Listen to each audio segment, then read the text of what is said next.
હાલો, જય ભગવાન, જય શ્રી કૃષ્ણ। રાજકોટમાં આપણું 365 દિવસ હરતું ફરતું અન્નક્ષેત્ર। આપણે ઘરે ઘરે અશક્ત, બીમાર, પેરાલિસિસવાળા, ત્યારબાદ અલગ અલગ વિસ્તારની ઝૂંપડપટ્ટી અને ત્યારબાદ રાજકોટ રેલવે સ્ટેશન જંકશન, જે ફૂટપાથ ઉપર લોકો રહેતા હોય આવા લોકો।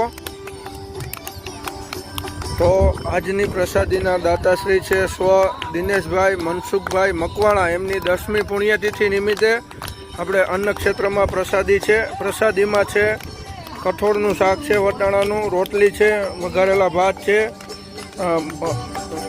ટોપરા પાક છે અને ગાંઠિયા છે। આપ જોઈ શકો છો આ બધા બાળ ભગવંતો પ્રસાદી લઈ રહ્યા છે। અહીંથી બીજી ઝૂંપડપટ્ટીમાં જશો, આપણા પહેલી ઝૂંપડપટ્ટીમાં, અને હસ્તે છે અમારા નયનભાઈ, અમારા પરમ મિત્ર, સત્તાધારના સેવક પરમ।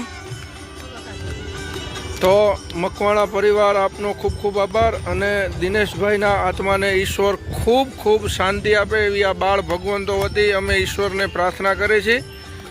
કેમ કે અન્નદાનથી મોટું મહાદાન નથી આપણે હિન્દી સંસ્કૃતિમાં। તો આપણે જઠરાગ્નિમાં સેવાનો યજ્ઞ ચાલુ છે, જેમાં અન્નની આહુતિ આપણે બધા સાથે મળીને આપી રહ્યા છીએ। તો બસ આવી રીતના હર હંમેશ વધારેમાં વધારે લોકો સુધી આપણે પહોંચી શકીએ એવા આશીર્વાદ સાથે બધાનો ખૂબ ખૂબ આભાર, ધન્યવાદ। Thank you so much. Hello, જય ભગવાન, જય શ્રી કૃષ્ણ। રાજકોટમાં આપણું 365 દિવસ હરતું ફરતું અન્નક્ષેત્ર, એમાં આજે અત્યારે આપણે બીજી ઝૂંપડપટ્ટીમાં પ્રસાદી આપવા માટે આવ્યા છીએ। આજની પ્રસાદીના દાતાશ્રી છે સ્વર્ગવાસ દિનેશભાઈ મનસુખભાઈ મકવાણા।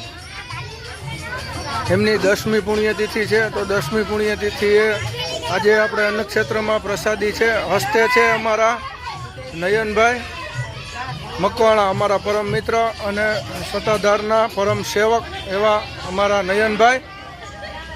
તો સ્વર્ગસ્થ આત્માને ઈશ્વર ખૂબ ખૂબ શાંતિ અર્પે એવી અમે બાળ ભગવંતો વતી ઈશ્વરને પ્રાર્થના કરી છીએ। જોઈ લો આપ, એકદમ અત્યંત સ્લમ વિસ્તારના બાળકો હોય છે અને આપણે કાયમી 365 દિવસ હરતું ફરતું અન્નક્ષેત્ર ભગવાનની કૃપાથી ચાલુ હોય છે।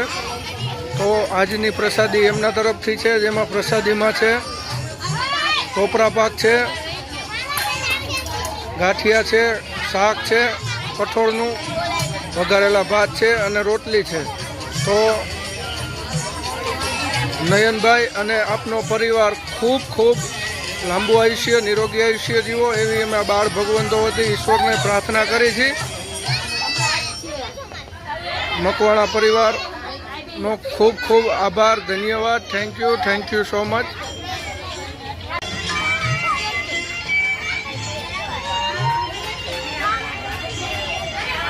પછી સોડા ભરવા માંડજો।